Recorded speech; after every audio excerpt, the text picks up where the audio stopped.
Masa sih Tuhanmu keluar dari rahim manusia? Ya emang kenapa? Rahim manusia itu emang kenapa? Ada yang salah dengan rahim manusia? Bukankah Tuhan yang menciptakan rahim itu? Kalau rahim itu hina, ngapain Tuhan menciptakan yang hina?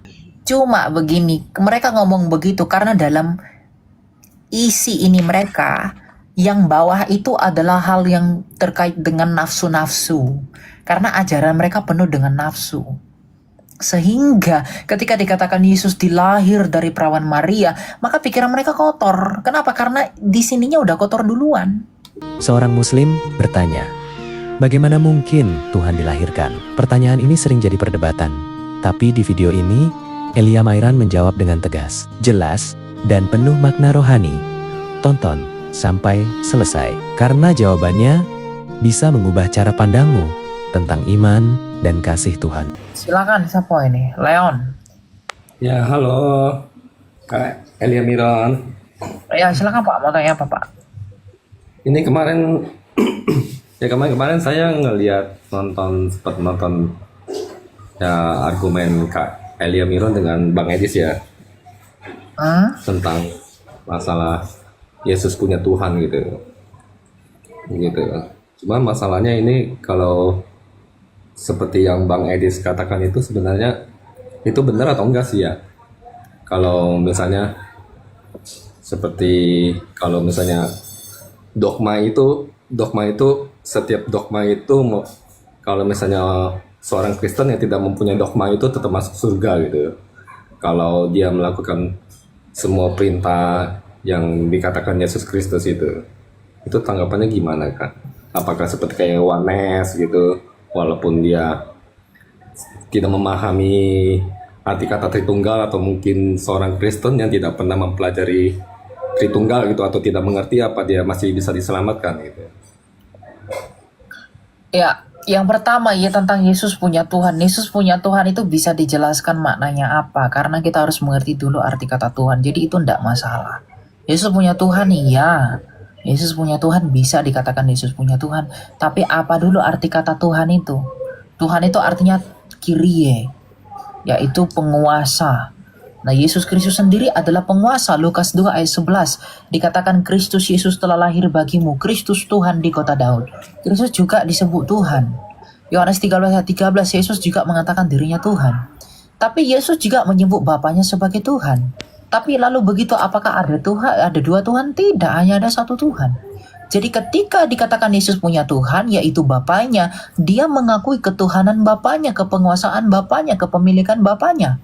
Tetapi Ibrani 1 ayat 10, Sang Bapa juga menyebut Yesus Tuhan. Apakah ada dua Tuhan? Tidak. Tetapi Sang Bapa mengakui ketuhanan firman-Nya sendiri yang sama dan sehakikat dengan Dia. Jadi itu tidak ada masalah selama dijelaskan demikian. Ya. Nah, lalu yang kedua mengenai argumentasi etis bahwa orang itu bisa diselamatkan kalau dia oneness lah apa segala macam dan lain-lain. Dan dia tidak mengerti. Bedakan orang tidak bisa mengerti dan orang tidak mau mengerti. Orang yang tidak bisa mengerti adalah orang-orang yang memang di dalam kodratnya, dalam keadaannya dia sulit mengerti. Misalnya nenek-nenek, udah tua, dan lain sebagainya. Mereka akan sulit mengerti Tritunggal. Nah, tapi ketika mereka diberitakan Yesus dan mereka menerima, mereka selamat nggak? Ya selamat. Karena apa? Karena mereka tidak mengerti Tritunggal bukan karena mereka tidak mau mengerti, tapi karena mereka tidak mampu mengerti. Nah, orang-orang yang bisa mengerti tapi dengan sadar menolak Tritunggal itu, ya dia akan ditolak. Karena Tritunggal itu adalah pengajaran gereja. Tritunggal itu adalah ajaran Kristus sendiri, bukan ajaran buat-buatan orang. Ya, jadi ada orang dalam kapasitas tertentu tidak mampu memahami Tritunggal. Ya nggak apa-apa, dia dengan sabar belajar. Kalaupun dia nggak mengerti, ya Tuhan yang akan mempermaklumi dia. Selama dia masih mau mencari. Artinya dia memiliki usaha untuk belajar. Tapi karena memang keadaannya membuat dia tidak mampu mempelajari, membuat dia tidak mampu mengerti, ya Tuhan akan menolong dan memaklumi itu. Bedakan dengan orang yang tidak mau mengerti, apalagi membuangnya ke tong sampah. Itu rusak. Gitu ya. Iya, tapi kalau misalnya seperti yang dogma yang dikatakan Bang Edis dibuang ke tong sampah, kayaknya sih itu salah banget gitu ya. Tapi Nah, saya kalau dia ngeliat di mengatakan, kalau Matius dia 7 ayat 21 kalau itu dia kan, mengatakan dogma-dogma itu tidak penting, yang penting melakukan yang penting melakukan perintah Yesus. Kalau dikatakan dogma itu nggak penting, yang penting melakukan perintah Yesus. Ya perintah Yesus itu adalah dogma. Yesus perintahkan untuk baptisan, baptisan itu dogma. Yesus perintahkan perjamuan kudus itu dogma. Lalu perintah Yesus yang mana yang kamu pakai? Perintah Yesus yang kau buat-buat sendiri, kau ambil yang kamu suka, kamu buang yang nggak kamu suka. Itu bukan perintah Yesus, itu keinginanmu. Jadi tapi kalau jangan di Matius 7 berlindung di ayat balik narasi. 21 itu apa penjelasannya, Kak? Yang di Matius 7 ayat 21 yang tidak setiap orang yang mengatakan aku Tuhan akan masuk kerajaan surga, tetapi melakukan kehendak Allah. Ya Itu kehendak yang seperti apa gitu? kehendak Allah itu yaitu percaya kepada Yesus dengan sungguh-sungguh yang menghasilkan buah-buah yang baik. Itu orang-orang yang mengatakan Yesus Tuhan tapi menolak pengajaran Yesus dan tidak hidup seperti Yesus. Itulah orang yang akan ditolak. Orang yang tidak menjaga dirinya, orang yang merendahkan pengajaran Kristus, orang yang merendahkan pengajaran Jadi- Kristus melalui sikapnya, melalui hatinya, melalui perbuatannya, itu akan ditolak. Kamu pikir orang-orang yang bernubuat, bermuzizat itu bukan orang yang ambil banyak jiwa? Oh iya, tapi kalau walaupun kita maksudnya seperti yang Bang Edis katakan, walaupun kita misalnya saya Kristen nih, tapi kan Yesus mengatakan kasihlah musuhmu, kasihlah sesamamu manusia, berilah pipi kananmu jika ditampar pipi kiri gitu kan. Tapi aku sudah melakukan semuanya, tapi aku tidak memahami dogma-dogma seperti itu gitu. Ya kalau kamu Itu tidak apakah memahami maksudnya? karena tidak mau memahami, ya kamu akan kebuang juga. Tapi kalau kamu tidak memahami karena kamu tidak mampu memahami, ya nggak apa-apa. Makanya saya katakan bedakan tidak mau memahami dan tidak mampu memahami. Jadi kalau kamu memang tidak mau memahami, ya kamu sombong dong. Kamu pikir perbuatan baikmu itu bisa menyelamatkan kamu tanpa pengajaran Tuhan. Ya kamu sama aja nggak percaya berarti. Iya, makanya kadang seperti yang di Bang Edis katakan, gimana caranya supaya misalnya seorang Kristen bisa menjadi seorang Kristen itu tapi tanpa memahami siapa diri Allah itu gitu. Nggak aku juga bisa, bingung. nggak bisa. gitu. Kamu nggak bisa Jadi- kenal Allah kalau kamu nggak kenal dirimu. Iya, misalnya aku dari agama lain terus dikatakan tidak diceritakan siapa Yesus itu gitu kan, Allah atau siapa gitu, ya mustahil aku bisa percaya gitu kan. Sedangkan aku tidak, ya paling aku hanya bisa menganggap dia manusia biasa gitu kan. Gitu. Ya, Bisa dan itu untuk tidak ada, dipercaya dan gitu. itu tidak akan menyelamatkan. Iman yang benar itu iman yang menyelamatkan adalah iman yang benar. Kalau kamu hanya percaya Yesus manusia, kamu percaya Yesus manusia, kamu percaya dia ada dalam sejarah, kamu percaya dia tokoh, itu nggak akan menyelamatkanmu. Kamu percaya cerita-cerita di Alkitab, ada air bah, ada peperangan di tanah Midian, di tanah ini, itu nggak akan menyelamatkanmu. Kamu percaya ada orang namanya Yohanes, kamu percaya ada orang namanya Yesus pernah tersalib, itu nggak akan menyelamatkanmu. Yang menyelamatkanmu adalah iman yang kamu percaya bahwa melalui Yesus yang adalah Tuhan dan Allah itu, di dalam pengampunannya bagi dunia telah membebaskan aku dari kutuk dosa. Kamu harus percaya kepada karya salib, tubuh dan darah yang diberikan bagi kita. Itu yang harus kamu percayai. Dan untuk bisa hidup dalam apa yang kamu percaya itu, ya kamu harus melakukan ajaran-ajaran yang dia tinggalkan. Kasih, itu paling penting. Tapi kasih itu juga apa? Kasih itu yang melakukan perintah dan mengikuti perintahnya dia. Ajarannya. Tanpa ajaran nggak mungkin kamu bisa berbuat benar. Orang berbuat baik bisa nggak? Baik bisa, tapi berbuat benar nggak mungkin tanpa ajaran Kristus, tanpa di dalam Kristus, tanpa bersama Kristus. Nah, orang-orang ini kan buat definisi-definisi sendiri sesuai dengan keinginan hatinya. Nah, itu yang bahaya. Untuk cari rasa aman, Iya. cari pembenaran, macam-macam. Ya, tapi kalau dilihat juga walaupun pemahamannya seperti itu juga, tapi masih banyak jiwa-jiwa yang diselamatkan juga ya, gitu ya. Tapi juga nggak tahu dia yang di bawah itu memahami atau tidak gitu. Kamu Yang jangan mungkin langsung takutnya ngomong, berakhir kamu jangan apa langsung lagi. ngomong diselamatkan. Belum tentu itu selamat. Bahkan kamu dan saya pun belum tentu selamat. Nanti selamat itu Iya, lihat di ketika mati. Kamu mati dalam kesetiaan, dalam perjuangan, atau mati dalam dosa, mati dalam kemurtatan. Jadi jangan cepat-cepat ngomong aku udah diselamatkan. Nanti setelah kamu mati baru kamu ngomong begitu. Karena you don't know apa yang akan terjadi dalam hidupmu. Tapi kalau tentang pembaptisan gimana, Kak? Apakah Kristen itu wajib maksudnya wajib dibaptis atau mungkin dia Wajib, tidak pernah dibaptis? harus, Wajib gitu ya. harus. Itu perintah Kristus sendiri. Gitu ya. Kita lanjut yang lain ya. Iya ya, oke. Makasih ya Kak Elia. Ah, Kebetulan kan saudara saya kan bergereja di HKBP. Nah, kita kan mengenal kalau pada waktu anak-anak itu kan baptis percik, kemudian kita marguru malua ya. Kalau istilah di Uria Kristen Batak Protestan kita marguru malua. Artinya kan seperti penyerahan ketika mangati dakon haporsiawan, artinya kita menyatakan pernyataan iman kita gitu ketika dewasa.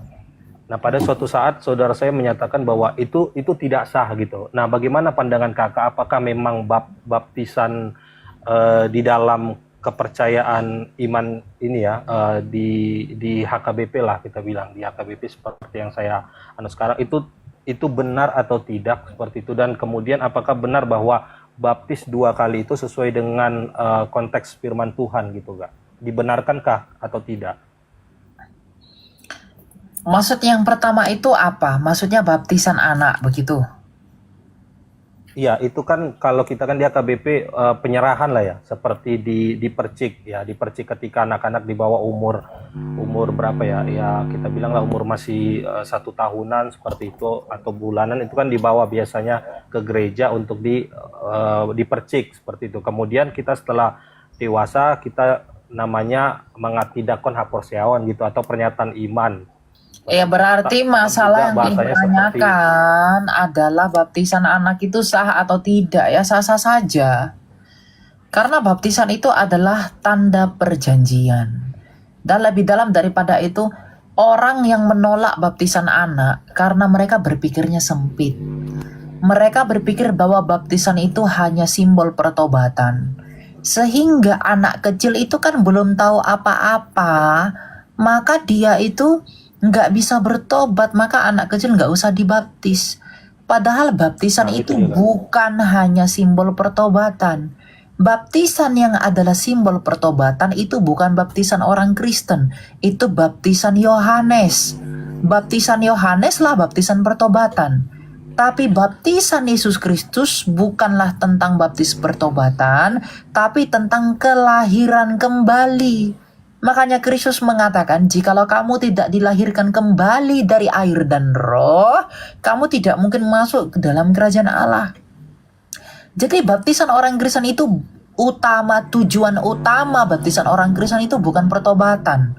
Tujuan utama baptisan orang Kristen adalah kelahiran kembali.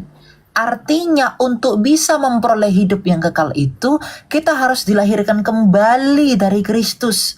Bagaimana caranya kita dilahirkan kembali dari Kristus? Ya melalui baptisan. Nah, kita baca dalam Kolose 2 ayat yang ke 11 sampai berikutnya ya. Dalam Dia kamu telah disunat bukan dengan sunat yang dilakukan oleh manusia, tetapi dengan sunat Kristus yang terdiri dari penanggalan tubuh yang berdosa. Karena dengan Dia kamu dikuburkan dalam baptisan, dan di dalam Dia kamu turut dibangkitkan juga melalui kepercayaanmu kepada kerja kuasa Allah yang telah membangkitkan Dia dari antara orang mati. Maka baptisan itu bukan tentang pertobatan di dalam Kristen, tapi baptisan itu lebih utamanya adalah tentang kelahiran kembali. Maka anak-anak pun berhak untuk dilahirkan kembali. Dan lagi pula Paulus mengatakan bahwa baptisan itu adalah gantinya tanda sunat. Nah, kalau di perjanjian lama di kitab Kejadian Abraham menyunatkan anak-anaknya, maka di perjanjian baru baptisan pun bisa diberikan kepada anak-anak. Nah, baptisan sunat itu kan tanda perjanjian kepada umat Israel yang adalah bangsa pilihan. Itu tanda perjanjian lama. Tanda perjanjian lama adalah sunat sebagai meterai terhadap umat pilihan, yaitu bangsa Israel. Maka tanda perjanjian baru adalah baptisan sebagai meterai untuk umat pilihan Allah. Jadi meterai perjanjian lama adalah sunat dan meterai perjanjian baru adalah baptisan. Nah, kalau sunat bisa dilakukan dari umur bayi 8 hari, maka baptisan pun bisa dilakukan kepada bayi. Nah, apakah baptisan bayi salah? Tidak salah. Itu sah dan diterima secara sah oleh gereja mula-mula. Tapi mengenai percik selam tuang bagaimana? Di dalam tradisi Didake, baptisan itu bisa diterima dalam banyak cara. Tapi perlu diperhatikan harus dengan air. Bisa dengan selam. Utamanya selam. Tapi dalam konteks tertentu bisa menggunakan air dituang. Bisa menggunakan air dipercik. Ya nggak apa-apa, itu sah-sah saja. Selama dilakukan oleh imam, oleh pendeta, dan lain sebagainya. Jadi apakah itu salah? Tidak salah. Nah, mengenai baptisan 2 kali. Baptisan 2 kali ini baptisan yang bagaimana dulu? Kalau baptisan yang pertama itu salah, ya harusnya nggak boleh dibaptis lagi. Tapi kalau baptisan yang pertama itu sudah benar, ya jangan dibaptis lagi. Nah, gimana kalau udah terlanjur dibaptis lagi? Nggak apa-apa, minta ampun sama Tuhan. Ya. Selagi kamu merasa kamu telah berdosa, Tuhan pasti mengampuni kamu. Ya, jadi Oke. kalau kita tahu itu salah, kita melakukan yang salah, kita minta ampun kepada Tuhan. Tuhan pasti mengampuni kita. Gitu, ya. Oke, siap. Makasih banyak, Kak. Ya. Tuhan berkati. Oke, Tuhan berkati. Kita lanjut ya.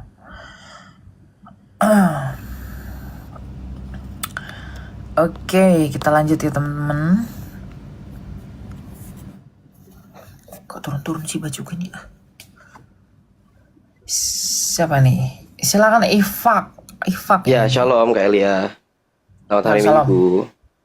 Sebelumnya mau izin bertanya gitu mengenai pemahaman terhadap doktrin Tritunggal atau doktrin ketuhanan ini apakah berpengaruh pada keselamatan gitu?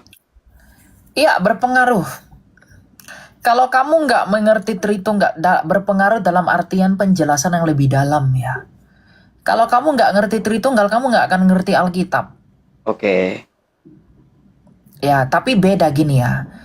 Bagi mereka yang tidak mampu memahaminya, Tuhan akan mengampuni mereka. Tapi kalau orang yang mampu memahaminya lalu dia menolaknya secara sadar, dia nggak akan selamat. Beda misalnya kita penginjilan kepada nenek-nenek atau anak-anak.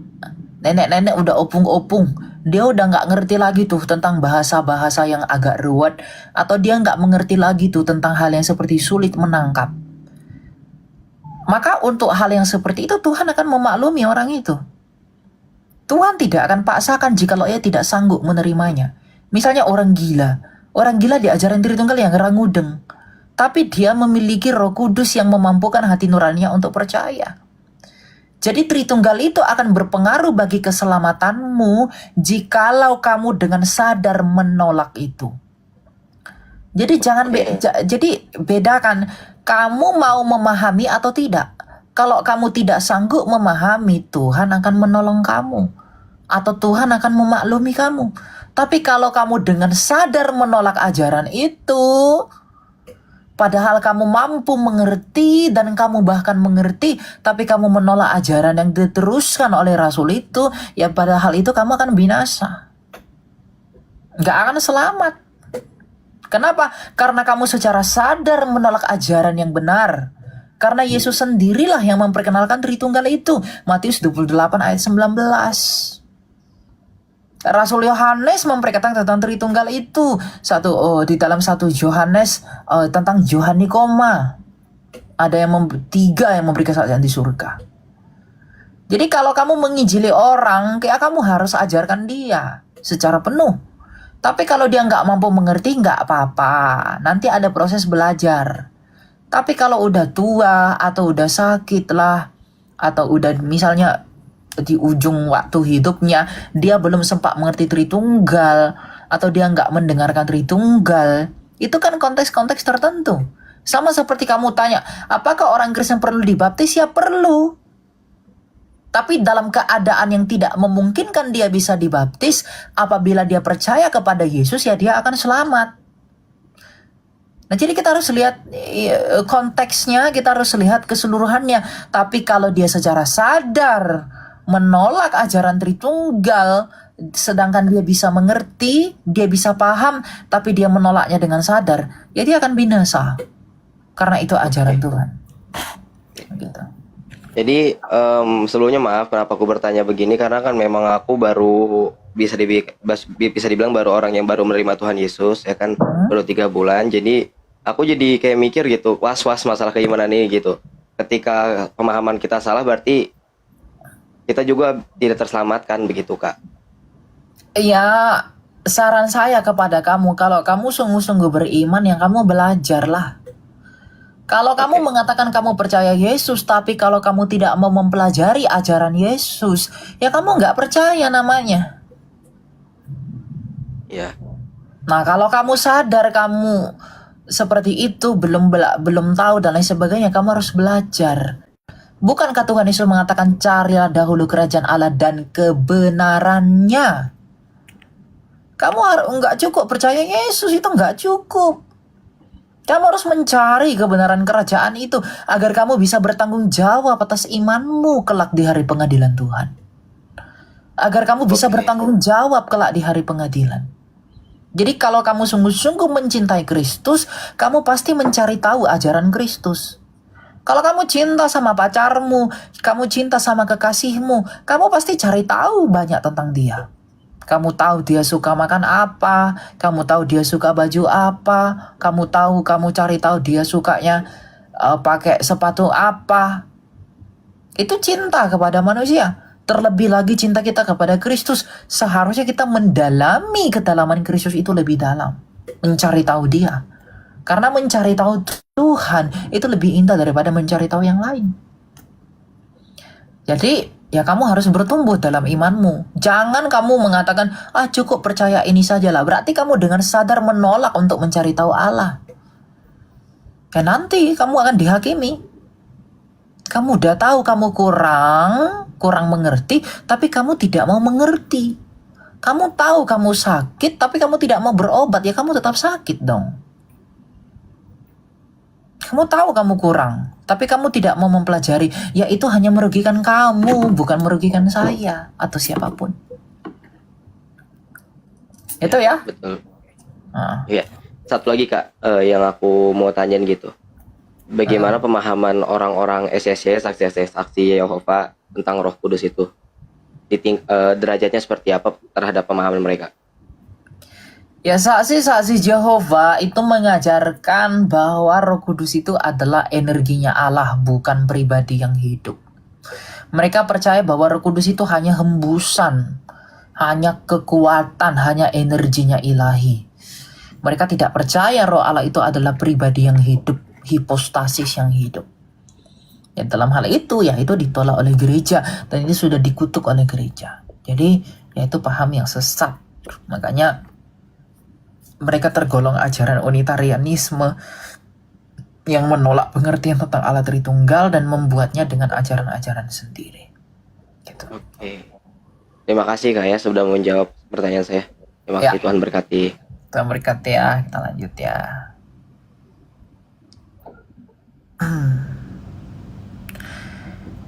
Jadi iman itu harus dicari tahu ya, nggak dibiarkan begitu saja ya. namanya juga iman. Silakan Zidan, selamat malam. Selamat malam Kak. Ya silakan, mau tanya apa? Aku mau nanya ini Kak. Eh, Kakak pasti tahu kan aliran Kristen yang aneh-aneh gitu, yang menganggap bukan hanya Yesus yang nabi terakhir, tapi seperti Mormon dan sebagainya.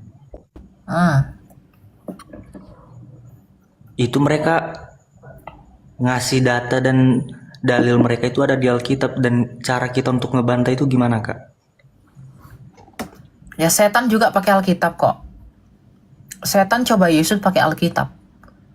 Jangankan mereka, setan aja pakai Alkitab. Ya nggak bantah mereka, ya kamu belajarlah. Lihat definisi Alkitab yang benar menurut para rasul dan bapak gereja. Jangan tafsirkan menurut keinginanmu sendiri. Kamu suka, kamu asal-asal maknai. Kamu suka, kamu asal-asal terjemahkan, nggak boleh. Jadi bagaimana caranya membantah itu? Ya kamu belajar iman yang benar, iman gereja. Kamu belajar iman kekristenan yang mula-mula bagaimana. Biar kamu tahu seperti apa iman yang benar. Itu kuncinya, cuma itu, belajar. Kalau kamu memang ingin tahu, ya belajar.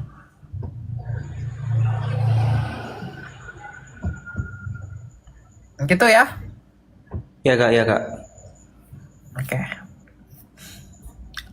Kita lanjut ya. Ya Kak. Ya. Gitu ya, kalau mau tahu iman tuh ya belajar teman-teman. Jangan ini. Semua orang tuh harus belajar imannya. Kalau kita nggak mau belajar iman, aduh sayang sekali. You spend your life untuk sesuatu yang nggak penting.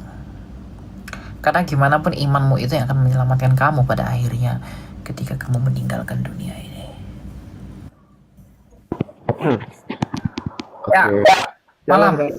Ya, salam. Oke. Mau tanya apa?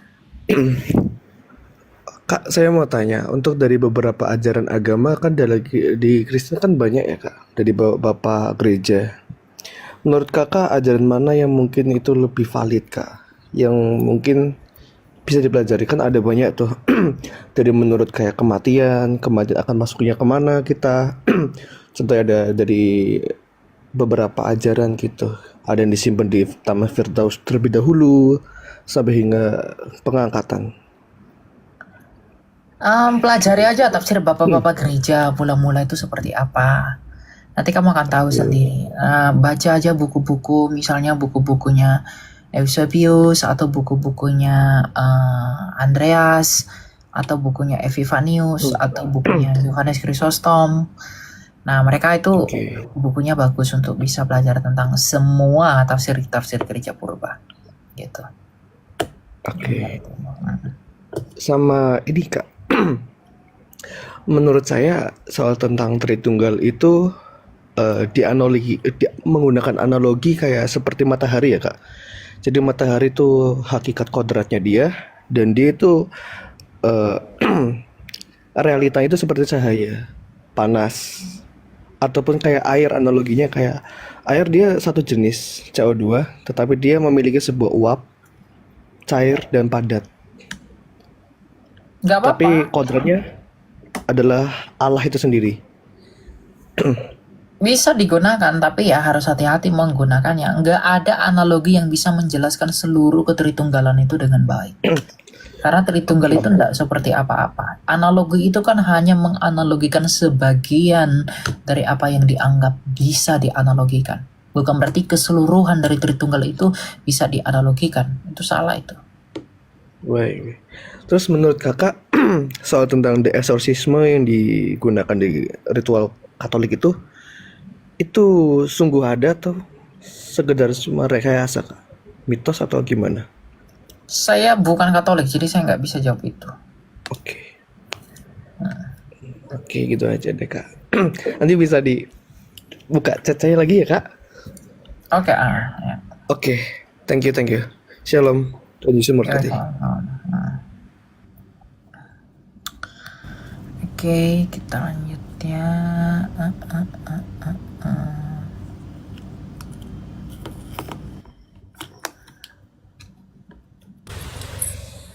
Halo Fandri, selamat malam. Ya, selamat malam. Iya, Ya, silakan mau tanya apa Pak? iya, mungkin saya mau sharing sedikit dari apa yang saya pelajari ini.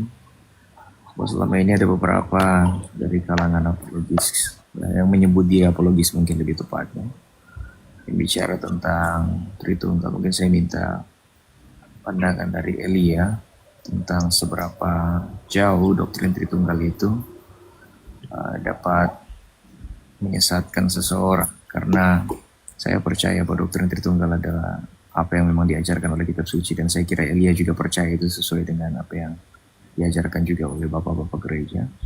Nah, hari ini beberapa orang mencoba untuk memasukkan doktrin Tritunggal sebagai sesuatu yang tidak esensial dan tetap menyebut diri mereka sebagai pengikut Kristus. Tanggapan Elia bagaimana? Itu apologet kaleng-kaleng Pak. Dia jadi apologet itu mau membela apa? Orang yang mengaku dirinya apologet tetapi tidak. Kan apologetika itu artinya apa sih? Mempertanggungjawabkan. Tritunggal yang adalah ajaran gereja itu harus dipertanggungjawabkan, bukan dibuang. Kalau tanpa mengerti Tritunggal, kamu akan kebingungan dengan kitab suci itu. Kamu akan bingung di Alkitab itu, dia disebut Bapa, dia disebut Anak, di sini disebut Roh Kudus. Kamu akan kebingungan. Kamu nggak akan ngerti Alkitab itu kalau kamu nggak ngerti dulu Tritunggal. Jadi untuk memperdalam iman Kristen dan untuk membela ajaran Tritunggal yang ada dalam Alkitab ini, kamu harus belajar Tritunggal. Tritunggal itu nafas untuk bisa mengerti kitab suci. Ya kecuali kamu hanya untuk main-main, kamu hanya untuk seru-seruan, kamu hanya untuk enak-enakan doang, jadi entertain. Ya udah, kamu suka-sukamu lah tafsirin Alkitab itu. Ambil yang kamu mau, buang yang kamu nggak suka. Artinya apa ya? Jangan sebut dirimu apologet dong. Karena kamu mau melakukan apa yang enak bagimu, tapi mungkin kamu sulit ngerti, ya kamu nggak mau mempelajari itu. Saya heran dengan orang yang seperti itu. Jadi kamu berapologet apa sih? Apologet itu kan, apologetika itu kan pertanggungjawaban iman. Nah kalau kamu pertanggungjawaban iman, kamu menolak Tritunggal, lalu apa sih yang kamu pertanggungjawabkan? Bukankah yang kamu beritakan ya tentang Tritunggal itu? Kamu beritakan Yesus, yaitu dari Allah Tritunggal, Sang Firman. Kamu beritakan apa? Kasih dari Bapa, kamu ngomongin Tritunggal. Kamu ngomongin Roh Kudus, itu Tritunggal. Bukankah yang kita ngomongin dalam Alkitab itu hanya Allah, Bapa, Anak, dan Roh Kudus? Kasih penciptaan dari Bapa, karya penebusan nubuatan yang itu di dalam Yesus, dan kemudian pertolongan daripada Roh Kudus. Bukankah Allah Tritunggal itu yang semua dibicarakan di Alkitab? Lalu kalau kamu buang itu, kamu nggak menganggap itu penting, lalu kamu bertanggung jawab apa? Kamu berapologetika tentang apa? Kamu hanya membuka ayat-ayat kitab suci orang lain, kamu bilang kamu berapologetika. Ya enggak. Jangan kamu lebih memahami kitab suci orang lain, tapi kamu lupa memahami kitab sucimu sendiri. Jangan termakan dengan euforia. Salahnya ajaran orang lain itu tidak akan menyelamatkanmu kalau kamu gak mengerti ajaranmu sendiri. Salahnya ajaran orang lain itu gak akan menolong kamu.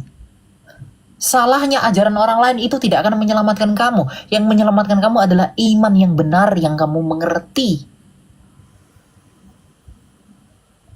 Kamu masa bodoh pun dengan iman orang lain itu, kamu kalau ngerti iman kamu selamat. Tapi kamu hatam iman orang itu, kamu tahu kejelekan iman orang lain, tapi kamu nggak tahu imanmu sendiri, kamu nggak akan selamat. Karena kamu lebih mencintai kitab suci agama lain daripada kamu mencintai kitab sucimu sendiri. Cuma karena manusia sekarang sukanya yang begitu ya, yang mau ngomong apa? Sehingga ketika dikatakan Tritunggal itu nggak penting, mereka hanya ketawa-ketawa, mereka hanya bilang nggak apa-apa lah, mereka cuma bilang ya udahlah. Karena apa? It's not fun. Itu tidak lucu itu tidak membuat mereka puas. Karena mereka hanya mau itu. Tapi ya kembali lagi, bagaimanapun hanya Tuhan yang menilai segala sesuatu, baik saya ataupun siapapun. Hanya Tuhan yang menghakimi kita. Termasuk Avandri, termasuk saya, termasuk semua orang. Gitu. Cuma barang siapa yang setia, ia akan berbahagia. Itu dong. Ya? Baik, boleh saya tanggapi sedikit? Silakan. Ya, terima kasih. Jadi, terima kasih untuk penegasan 2 poin yang sangat penting, bahwa membuktikan orang lain salah belum tentu membuktikan kita benar, dan itu kan yang dilakukan oleh beberapa orang yang menyebut dirinya apologis. Jadi menyerang keyakinan orang lain, membuktikannya salah, padahal belum tentu kalau orang lain salah dan kita benar. Bisa jadi orang lain salah dan kita salah. Thank you. Kemudian yang kedua, bahwa benar, ya, saya setuju, doktrin Tritunggal adalah jantung dari iman Kristen seperti kata Baffing. Dan mungkin yang saya kira Saudara Elia juga sudah pernah sampaikan, dan ini juga penegasan untuk teman-teman yang lain, bahwa kalau misalnya ada orang yang menolak Tritunggal karena dalam tanda petik ada kerumitan di dalamnya, maka itu sebenarnya sebuah kekeliruan logical fallacy. Karena kalau kita menolak sesuatu itu hanya karena itu rumit, sayang sekali ya, karena sesuatu yang rumit kan belum tentu salah. Misalnya ilmu fisika, matematika, kimia punya kerumitan dan kita tidak bilang itu salah karena ada kerumitan di dalam. Jadi itu yang saya dengar dari seorang yang menyebut dirinya apologis, dan menyedihkan sekali. Mungkin yang terakhir saya mau minta Saudara Elia membaca pesan pribadi saya, karena saya mau kirim buku saya untuk Saudara Elia. Saya Oke, thank you. kebetulan terbitkan tahun lalu, dan saya sudah kirim pesan, tapi karena saya sangat yakin banyak sekali pesan yang masuk ke Saudara Elia, jadi mungkin tenggelam. Saya sangat yakin itu.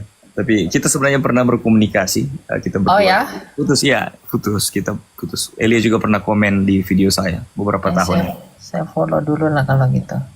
Saya mohon nanti minta alamatnya, dan saya akan kirim buku saya ke Elia. Oke. Saya udah follow kok. Ya, thank you. Maaf sudah. Oke, ya. Oke, thank you. Disalahkan yang lain. Saya Memang aneh ya, orang itu hanya karena sulit nggak mau mengajarkan, seperti ngomong gini. Pokoknya 1+1 itu sama dengan 3. Nggak perlu dijelasin kenapa 3. Yang penting 3 aja gitu. Betul.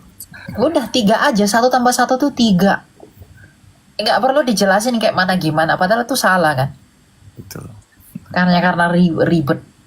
Anda pikir iman sederhana itu iman seperti apa? 1+1 itu sama dengan 2. Kamu pikir sesimpel itu?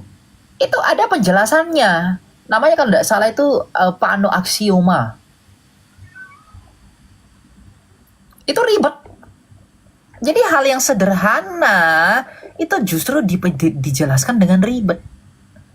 Bukan dengan tanpa penjelasan gitu loh. Nah cuma ya saya juga ngerti ya euforia orang-orang ini berapologetika apalah macam-macam, tapi ya udahlah. Oke, thank you ya. Thank you, Eli. Thank you. Andri, ya, thank you. Kita lanjut ya. Gitu ya. Yang paling lucu tuh ada yang bilang saya begini. Ya nggak apa-apa. Itu kan tugas kalian, Elia. Dia ngambil orang dan kalian yang mengajarinya. Oh, jadi maksudmu kamu racun orang, saya kamu suruh ngobatin gitu. Mantap kali kau. Ya kan? Kamu ngeracunin orang, terus kamu kasih ke saya biar saya obatin. Buset dah. Ya, jangan begitu ya, jangan begitu.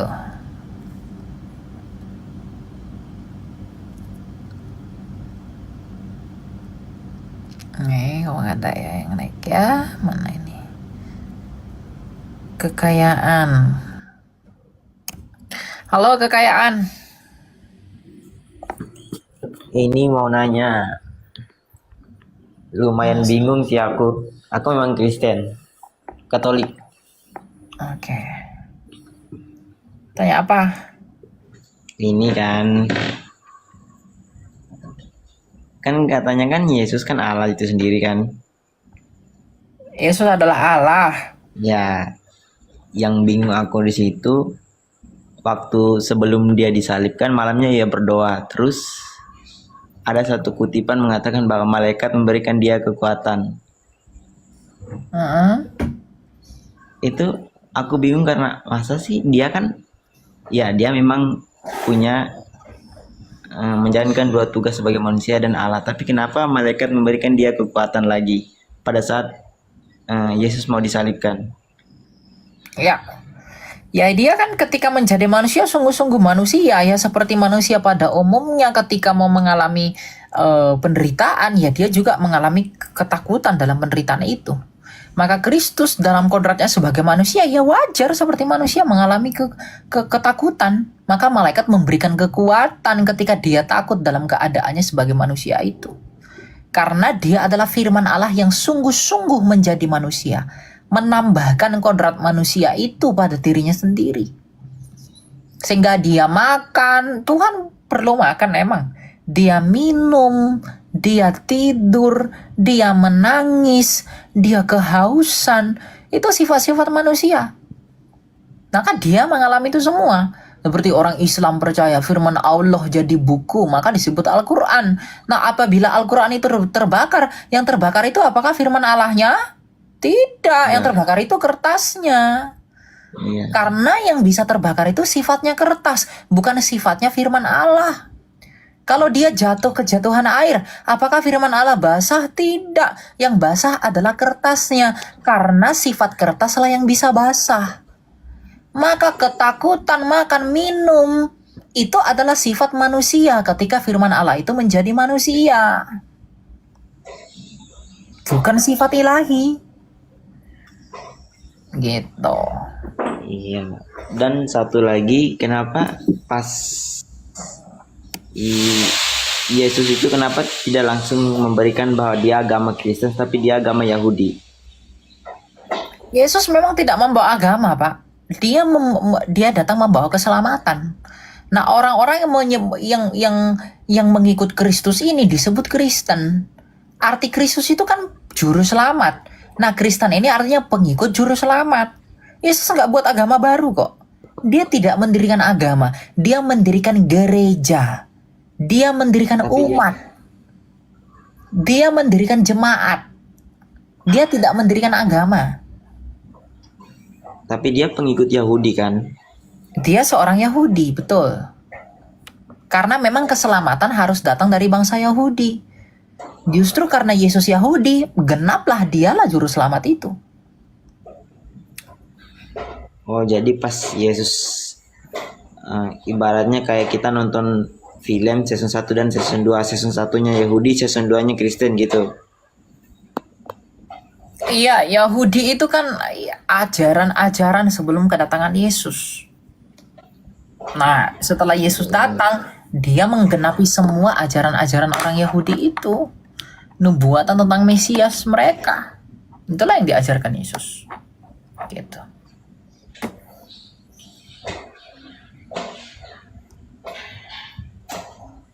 Gitu ya. Iya, paham. Berarti agama Yahudi sekarang adalah keturunan dari orang-orang sebelumnya yang tidak percaya Yesus. Ya, Yesus adalah keturunan dari mereka yang percaya tentang kedatangan Mesias. Ya.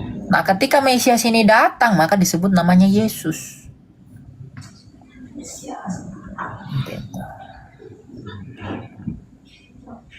Dan pertanyaan satu lagi yang aku nggak bisa jawab ketika ditanya sama orang Islam. Mereka menanya kayak gini, berarti Allah kamu, Tuhan kamu dilahirkan? Nah, itu aku nggak bisa ngomong itu. Ya emang dilahirkan. Emang kenapa kalau dilahirkan? Yesus juga ketika keluar dari Bapa dikatakan dilahirkan loh. Makanya dalam pengakuan iman dia dikatakan ia dilahirkan tapi tidak diciptakan. Memang Yesus dilahirkan. Emang ada yang salah dengan dilahirkan?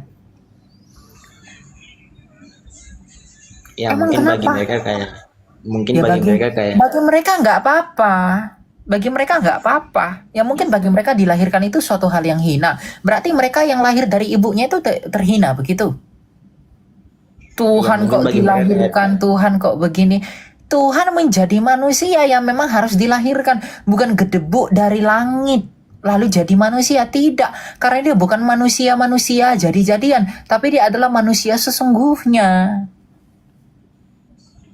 Maka dia menjadi manusia, ya dilahirkan. Gitu. nanti diomongin lagi kayak gini, masa sih Tuhanmu keluar dari rahim manusia? Ya emang kenapa? Rahim manusia itu emang kenapa? Ada yang salah dengan rahim manusia? Bukankah Tuhan yang menciptakan rahim itu? Kalau rahim itu hina, ngapain Tuhan menciptakan yang hina? Iya. Cuma begini, mereka ngomong begitu karena dalam isi ini mereka, yang bawah itu adalah hal yang terkait dengan nafsu-nafsu. Karena ajaran mereka penuh dengan nafsu. Sehingga ketika dikatakan Yesus dilahir dari perawan Maria, maka pikiran mereka kotor. Kenapa? Karena di sininya udah kotor duluan. Oke, paham. Berarti mereka punya nabi juga terhina ketika lahir dari seorang perempuan. Mana ada orang yang terlahir dari laki-laki? Nah, nabi Ini yang mereka bilang mulia itu, apakah itu lahir dari yang hina? Kan nggak nyambung. ya, Gitu. Ya. iya paham. Dan Ya. satu lagi, aku nggak menghina agama sebelah, tapi cerita sebagian Al-Quran itu mirip banget sama cerita di Alkitab kita. Itu apakah kamu bisa menjelaskan?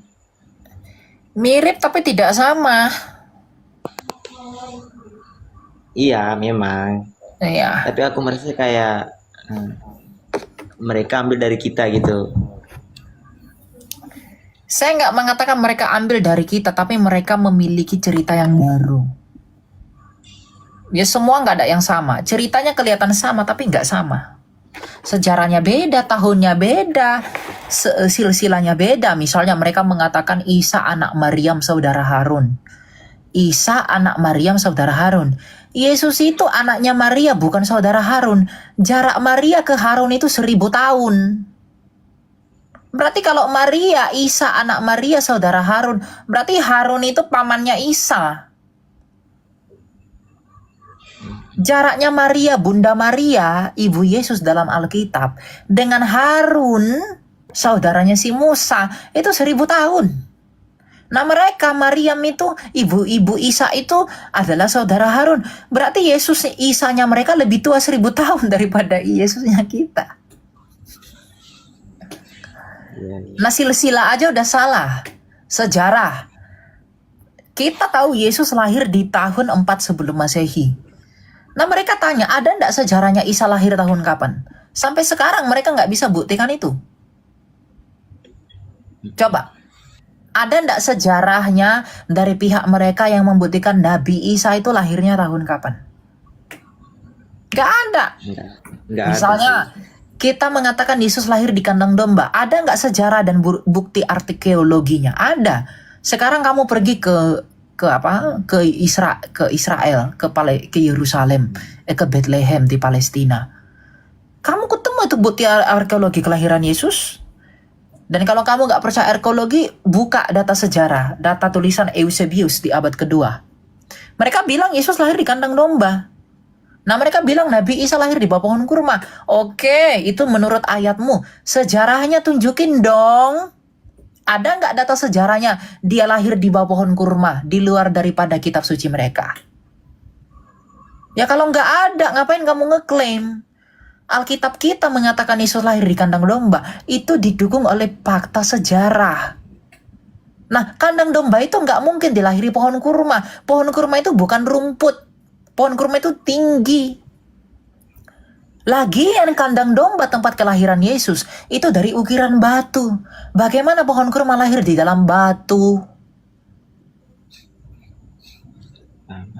Ini satu pertanyaan filsafat ini.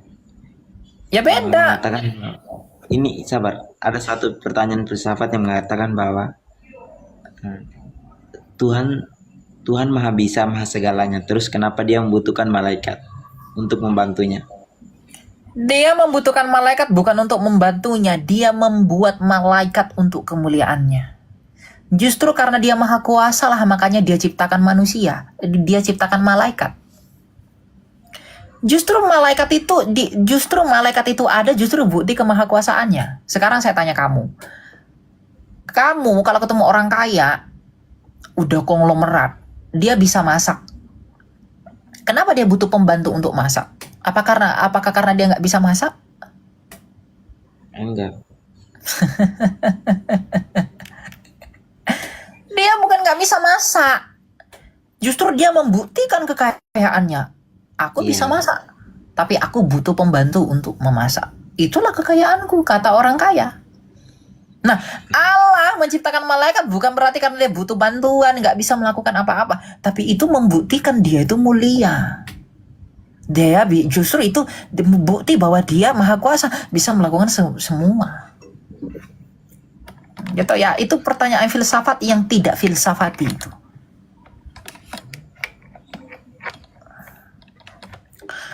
Oke? Tapi ada satu lagi, benar nggak Abraham itu lebih dulu sebelum agama-agama di dunia ini muncul? Ajaran Taurat yang diberikan Allah kepada Abraham itu lebih dulu sebelum agama-agama lain muncul. Thank you. Agama Abraham itu ada, itu perkiraan 2000 tahun sebelum Yesus. Bukan agama, tapi ajaran Allah yang diberikan pada Abraham itu lebih dulu sebelum agama-agama yang di dunia ini muncul. Itu benar nggak? Iya. Tapi yang dijanjikan Allah kepada Abraham itu apa? Apakah agama? Jangankan ke Abraham, kepada Adam deh. Apa yang Tuhan janjikan kepada Adam? Apakah agama? Enggak ada. Yang Tuhan janjikan kepada Adam itu apa? Coba kamu baca Kejadian 3:15. Kau ada Alkitab enggak di rumah? Coba kamu baca Kejadian 3 ayat 15. Apa yang dijanjikan Allah kepada Adam ketika Adam itu rusak dan jatuh ke dalam dosa? Ya. Kejadian 3 ayat 15. Apa yang Tuhan janjikan? Aku mengadakan permusuhan antara engkau dan perempuan ini, antara keturunanmu dan keturunannya. Keturunannya akan menemukan kepalamu dan engkau akan meremukan tumitnya. Iya, yang dijanjikan itu keturunan perempuan itu yang akan meremukkan kepala ular, dan ular itu nanti akan meremukkan tumitnya anak laki-laki itu. Maka inilah yang dimaksudkan para nabi. Nabi Musa menubuatkan seperti apa ciri-cirinya. Nabi Yesaya menubuatkan, Nabi Daud menubuatkan, semua menubuatkan. Yaitu semua arahnya ke Yesus. Yesuslah yang dijanjikan oleh Allah kepada Adam dan Hawa ketika manusia itu rusak. Bukan agama. Dan Tuhan menggunakan Abraham untuk menggenapi janji Allah kepada Adam itu. Melalui Abrahamlah Allah menggenapi nubuatan tentang Mesias yang dijanjikan itu. Karena Tuhan tidak pernah janjikan agama. Jadi jangan pernah percaya kepada agama.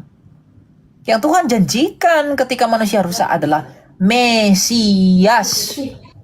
Dan mengenai Mesias itu dia telah datang. Gak ada satupun pribadi di dunia ini yang menggenapi 300 nubuatan di dalam Alkitab selain daripada Yesus Kristus. Itu gak ada. Semuanya dari Yesus. Itu ya. Iya. Oke teman-teman, saya pikir sampai di sini dulu ya. Soalnya saya harus tidur. Besok saya nggak ada cara sih saya besok. Cuma malam ini hutang tidur saya, tadi malam saya tidur jam 9. Tapi saya baru bisa tidur tuh jam 2. Jadi saya berhutang tidurnya itu 26%. Ya, jadi kita besok lagi ya. Ketemu lagi. Ya, kita ketemu besok lagi. Bye, Tuhan berkati. Kasih Tuhan bukan teori. Dia datang, hidup, dan berkorban untuk kita. Kalau firman ini memberkati hatimu, jangan berhenti di sini. Klik subscribe, dan mari bertumbuh bersama dalam kebenaran Tuhan. Tuhan Yesus memberkati.